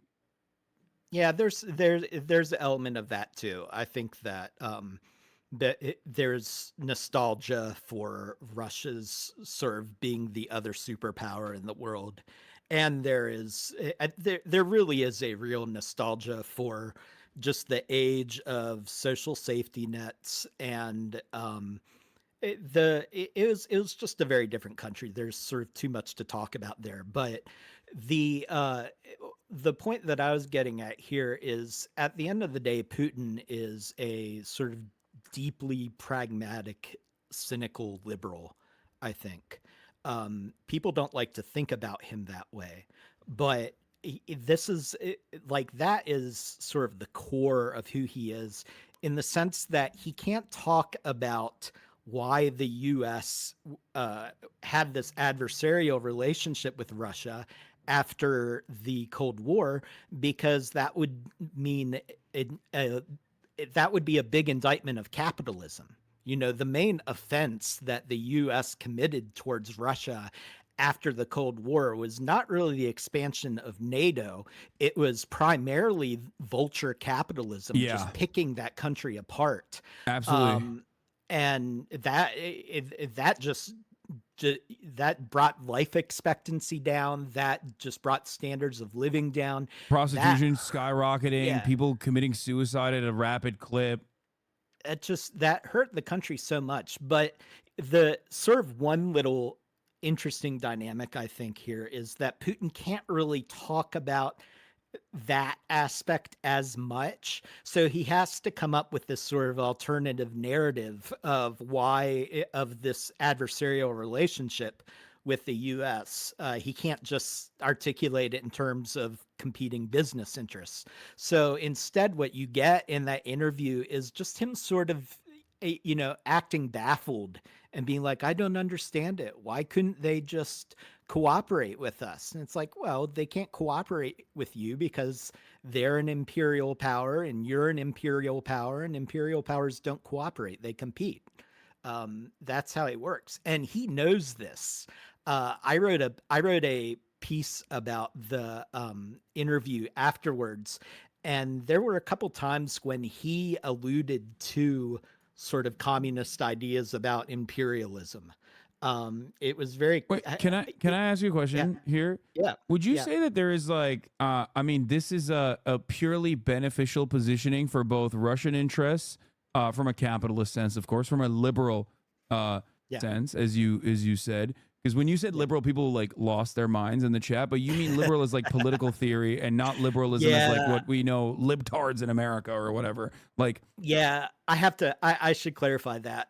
yeah, I use liberal in the sort of old Marxist sense, and yeah, also in like the kind of international sense that's yeah, used to just mean aligned with capitalism. So I yes. don't mean it in the narrow sense of being aligned with the democratic agenda or stuff like that. I mean that he is, at the end of the day, he's a committed capitalist. Yeah, That's what I mean by liberal. and the question I had was, would you say that it's like a mutually beneficial relationship to consistently have an antagonizing force in the West for Russia to build up its like military might once again, and use it, provide a revving engine for its economy, in the same way that like America needs constant conflict because these defense contractors have to keep making weapons for something, and if there's global peace, that threatens the bottom line of the American defense industry, right? Which is like our most robust and most viable industry remaining.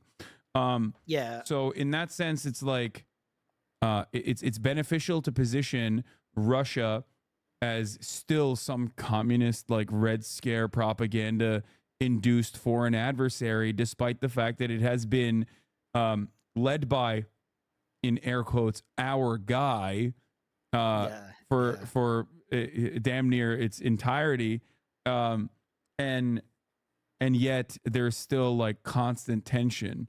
So it's like dueling interests in the military industrial complex in either side of the spectrum.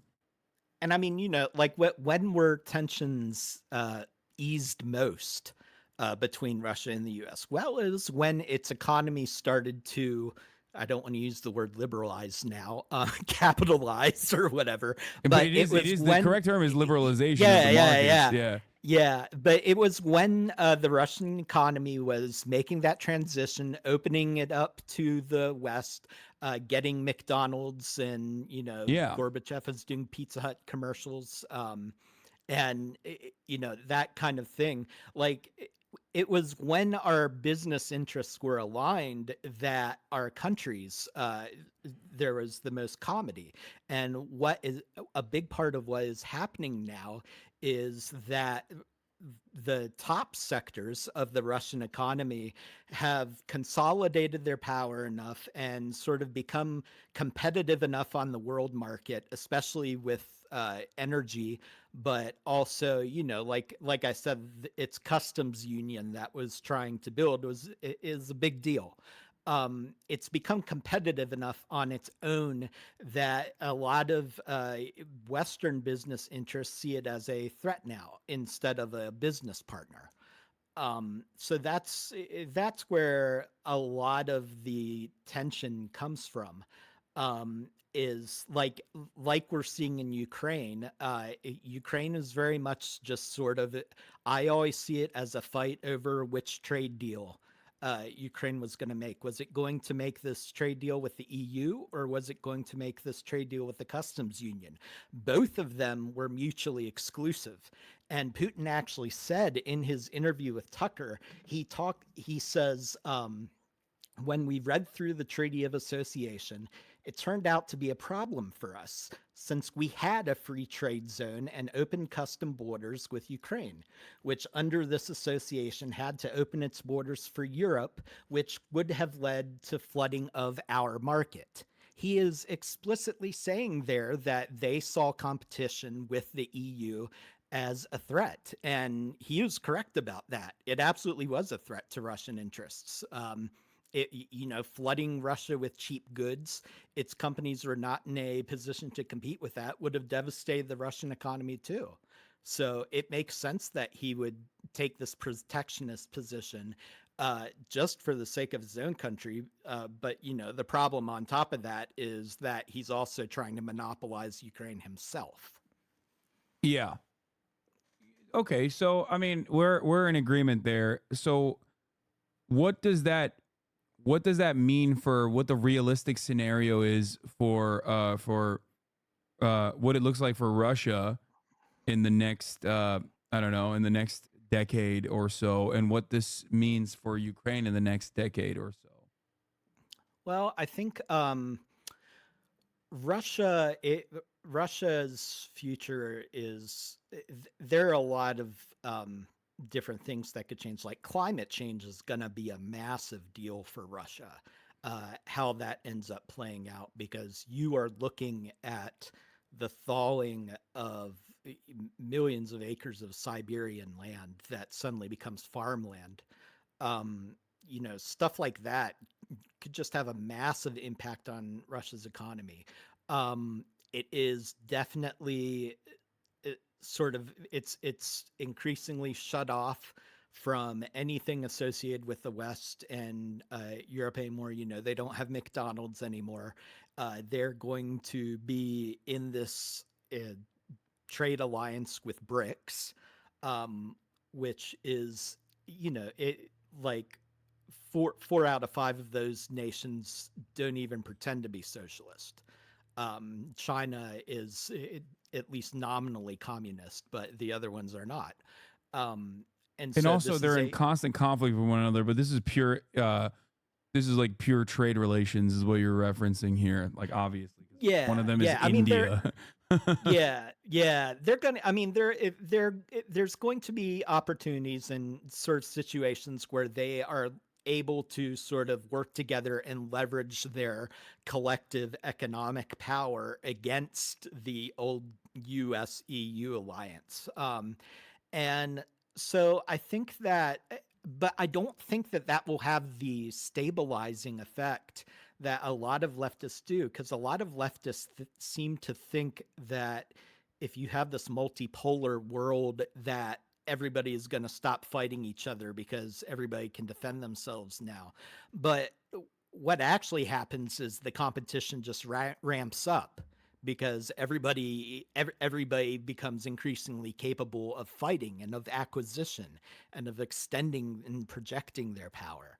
So in the case of Russia, as its economy develops, especially in its partnership with China, I don't it's hard to say what's going to happen. I think that sort of after Ukraine, I don't really see any sort of logical expansion ambitions at this point for it. Ukraine and Georgia were always sort of the big bones of contention. Well, it was But also an enforced red line, I guess. yeah, What do you say to like? I mean, this was my position. Maybe it's a totally incorrect read, but post 2008, on his way out, George W. Bush famously declared on his way out, great foreign policy guy. I mean, he really did a phenomenal job across the board. That administration, oh my lord, right?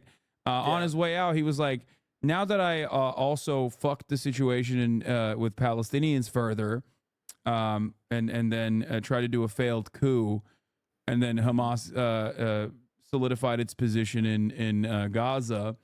Let's tackle the Russian NATO problem, where he famously said that he would bring in Ukraine and Georgia into NATO, and that we should start the conversation of bringing Georgia and Ukraine into NATO.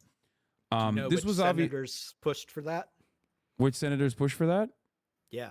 No, I don't know. John McCain and Hillary Clinton.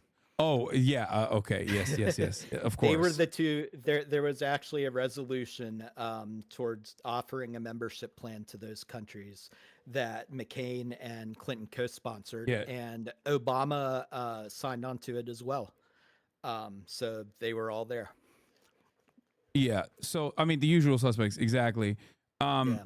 And then obviously, like the special military operation, in air quotes, came shortly thereafter for Georgia, immediately creating like a territorial dispute and annexation, which rendered it impossible for Georgia to ever join NATO. But I don't even think that was ever a realistic outcome, regardless. No.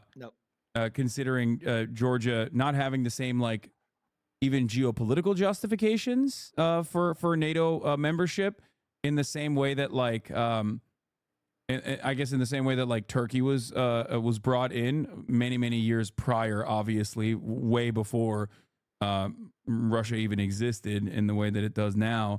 And then Ukraine being a continuation for this continuation of the same like false notion that that there would be some kind of NATO involvement in Ukraine as well. Do you feel as though, like, my assessment is that like this was like only partially for ensuring that there was never going to be any kind of there was never ever going to be a moment where Ukraine would join NATO from the Russian side, but it was also a miscalculation on Putin's on Putin's behalf, that like the operation failed, the war failed utterly and completely. Well, I think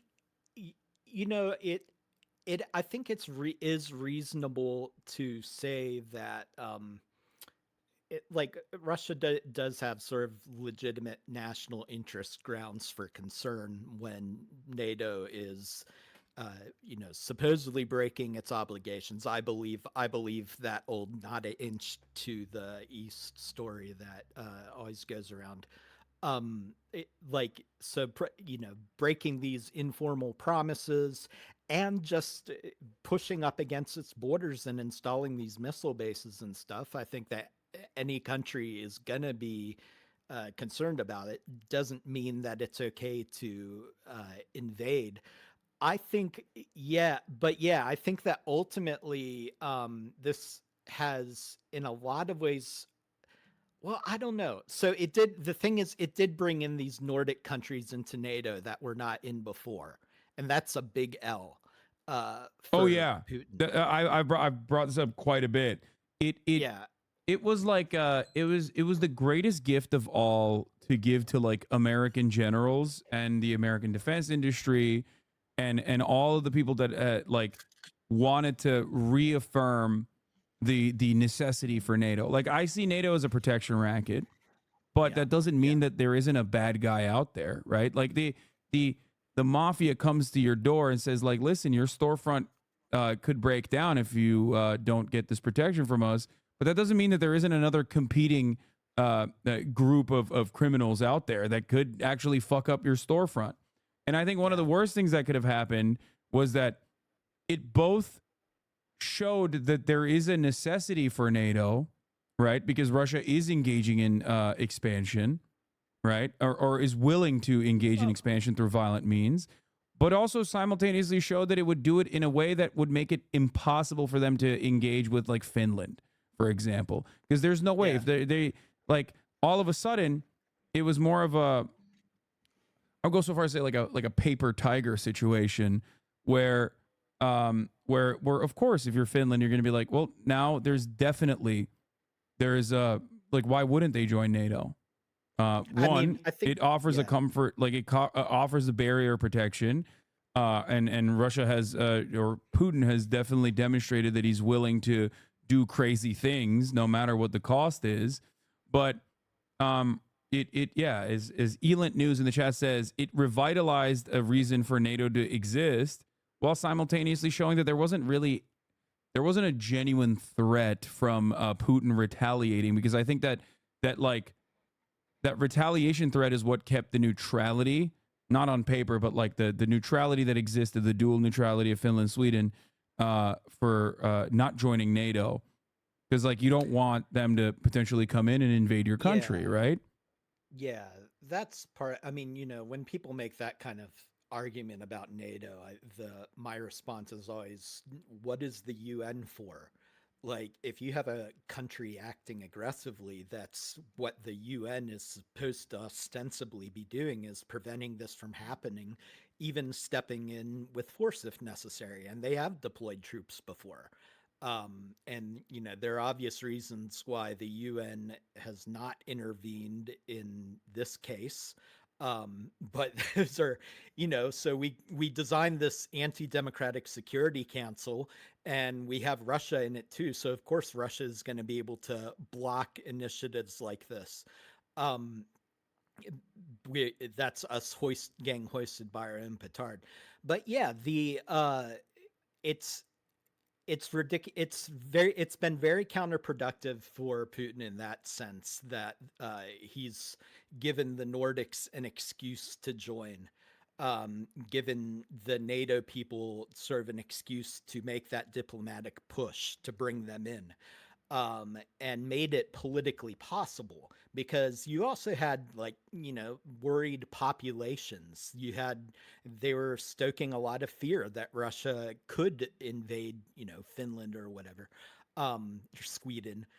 And, none of that was ever going to happen really, but you have this population that's getting worked up, and you have this U-turn in public opinion towards NATO that immediately followed that. So yeah, I think that is L for Putin. On the other hand, Ukraine really is has a lot of geostrategic importance for a lot of different reasons for Russia, just in terms of access to this Black Sea port that it's getting out of Crimea, and this land bridge it's built is a huge deal for it. Potential control of the farmland. Ukraine is still a major breadbasket of Europe. And just its positioning, sort of, it's hard to explain, but where Ukraine is located has always been a very vulnerable flank for Russia, and just gaining a little bit more control there makes Russia more easily defended. So Ukraine is a very high value get, and I don't know if having sort of a neutral but effectively incorporated into the EU Nordics, I don't know how much he lost there that he hadn't already effectively lost. The Nordics weren't going to be that useful allies to him in the future in major conflicts with the West. So from a strategic standpoint, I think it's a wash. I think that he's losing a lot there, but he's potentially gaining a lot, even by just carving off the east and southeast of Ukraine and getting that land bridge to Crimea. That's a huge deal. Yeah. Um. Yeah. Okay. Well, I feel like we covered this up and down. Yep. Every way Yep. to Sunday at this point, and I don't want to take up more of your time. But this was very valuable, and I will probably call upon you in the future as well, Yeah. Sure. for things, for matters that pertain especially to this situation. Um, Yeah. but Yeah. is there Great. anything that you feel like you haven't? Is there anything that you feel like you haven't actually covered, as far as like maybe something that you've seen of mine, like takes that you've seen from me that you think deserves like additional clarification? Maybe something I got wrong like entirely. There's no, like, I'm not fearful of you saying like, oh, you're wrong here. Yeah. Like, don't hold back at all. If there's anything that you think like was like totally inconsiderate or completely off base, um, Yeah. No, I everything I've seen from you has been basically okay, as far as I can tell. The only time I ever really find myself pushing back against the left is sometimes they really do end up talking about this war as if Russia had no choice but to invade because of NATO. And I haven't seen you make that mistake. And I think that's always a very silly argument. People always do the Chomsky thing of saying, well, what if Russia built bases in Mexico? How would we react? And my response to that is, well, I would hope we wouldn't invade Mexico. Like that's not something that Putin had to do. And he proved that by not yeah. doing that for years and years on end. Exactly. So I think that it's also because like I think he knows that Ukraine was not going to join NATO. Like even if there are other mechanisms of pressure that I always thought were way better. One of the greatest things you can do to neutralize this like genuine threat is by consistently continuing on beefing up your trade relations with Europe in a way that is like, in a way that makes it infinitely more costly to actually engage in any kind of Cold War or even hot war as well. Like I yeah, always looked at China, I guess, as the other example. yeah, Like yeah, the relations that we have, the trade relations we have with China are so significant that disrupting all of that, I feel like would be horrible for our capital owners, like the capitalist class in the United States that it, deals with China quite a bit in manufacturing. yeah. There's a split on that. You have a lot of people who are very who are very hawkish and want a war to start. You also actually have, like you have the Quincy Institute is funded by Soros and the surviving cock. I can never remember which one it is. Is it Charles? I forget. Or Yeah, I think the it's Charles Cock. Yeah. cock. It's yeah, Coach Cock brothers. Um, and it is like this is a anti-war institute that's actually been making arguments against war with China, and it's only able to do that because the people who fund it are paying for this. There is a real interest among some of the capital class in avoiding a war with them for, I think, precisely the reason you've given here, because it would be disruptive in a lot of ways. Um, and there is but I don't think that lasts forever. uh I think that eventually sort of the nature of capitalism is to expand into, this is Lenin's theory of imperialism, where the nature of capitalism is to expand into a monopoly and try to monopolize more and more resources. And eventually you have to push beyond your borders uh, to get this. And Yeah. that is sort of the fate of US Chinese relations, at least on our end. Certainly, as long as we are this capitalist regime, it's just a matter of time. But it, there the bourgeoisie is conflicted about this right now. Yes, I agree. Yeah. Yeah. Okay. All right. Perfect. Well, thank you so much for coming on, Carl. Where can people find you? I am at carlbayer.com. I got a Substack there, and it's free subscriptions, but I also have a paid tier. And I'm also on Twitter. Those are two main places that I hang out on. So my name is spelled strange. I guess Hassan probably has it in the chat right now. Yeah. But yeah, those are the two main places. So follow me on Twitter. Subscribe to the Substack. I talk about a lot of this stuff all the time. All right. Thank you so much for coming on, Carl. Thank you. Thank you. Great talking to you, Hassan. All right. Have a good one. Yep. Okay. My Discord pooped while we were having this combo. So like, oh, it's fixed now. Okay, good. My Discord broke while we were having this convo, so I was like literally sitting there so worried. I hope that was an enlightening conversation for many of you. Obviously, these are more complicated than the way that you can it's no matter how you try to cover such a situation like this, it's always going to be reductive. The goal always, of course, is to try and inform the audience to the best of my ability. But I do hope that the people understand the nuances of the subject here. And this was a good week for political Andes. Mark Lawan Hill, now Carl Beijer. Yeah, I'll probably have more thinkers on this stuff as well. As far as the haters in the chat goes, I think one of the greatest things you can do in this situation like this is just like let them type it out, because at the end of the day, you mostly realize that, like, I mean, it starts off with is this the invasion Hassan never said would happen, all the way to I'm actually trolling and I've ruffled methinks I've ruffled some feathers in the chat. That sort of thing. No, the classic, no, I wanted to poop my pants, and now everyone is saying that I smell like shit, but you're actually owned. Yeah.